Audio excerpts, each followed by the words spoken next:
जब भी हमारे सिर में दर्द होता है लगातार 1 दिन 2 दिन 3 दिन, तो सबसे पहला सवाल जो सुनने को मिलता है वो ये होता है, सिर में दर्द हो रहा है, कहीं माइग्रेन तो नहीं है।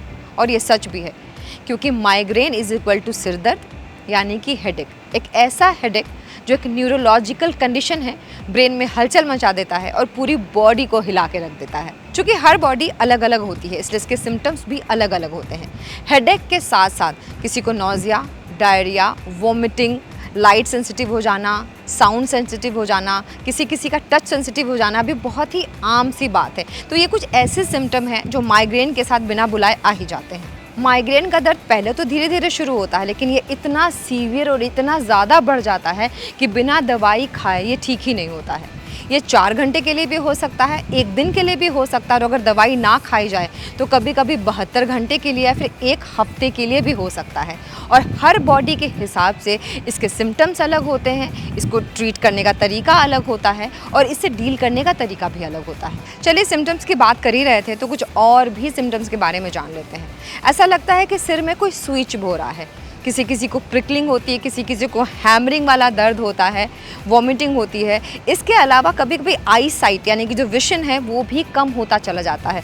सुनने की जो शक्ति होती है वो भी धीरे धीरे लो होने लगती है। अगर कोई तेज़ गाना बजा रहा है या कोई तेज़ बोल रहा है तो बिल्कुल भी अच्छा नहीं लगता है बात करना। अगर रोशनी बहुत तेज़ है तो आँखों में चुभने लगती है, फूड की क्रेविंग्स बहुत ज़्यादा होने लगती हैं और नौजिया फील होने लगता है, फटीग लगता है, पूरी बॉडी ऐसा लगता है कि आलसी सी हो गई है, कुछ करने का मन ही नहीं कर रहा है। और ये सारे सिम्टम्स कभी कभी माइग्रेन के अटैक के 2-3 दिन पहले से शुरू हो सकते हैं। अच्छा, माइग्रेन का पेन भी अलग अलग बॉडी में अलग अलग तरीके से होता है।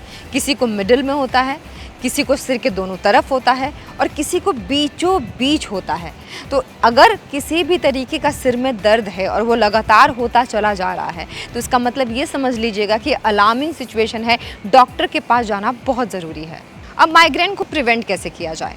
दवाइयों के अलावा कुछ ऐसे प्रिवेंशन हैं कि माइग्रेन अटैक से अपने आप को बचाया जा सकता है या फिर जो उनका असर है उनको कम से कमतर किया जा सकता है।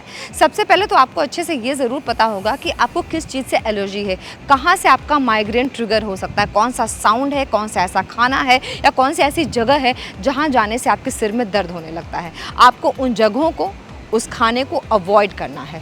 अल्कोहल को और स्मोक को आपको बाय बाय कह देना है, क्योंकि ये भी माइग्रेन को ट्रिगर करने में पूरा साथ निभाते हैं। इसके अलावा आपकी जो नींद है वो ज़रूर से ज़रूर पूरी होनी चाहिए। नींद ना आने से और नींद कम लेने से वैसे बहुत सारी बीमारियां होती हैं, लेकिन माइग्रेन को ट्रिगर करने में नींद का बहुत बड़ा हाथ है। इसलिए आपकी स्लीप साइकिल ज़रूर कंप्लीट होनी चाहिए। आपको कोई भी मील अपनी स्किप नहीं करनी है, रेगुलर एक्सरसाइज करना है और स्ट्रेस जितना कम हो सके वो लेना है, तो आपके माइग्रेन को प्रिवेंट किया जा सकता है।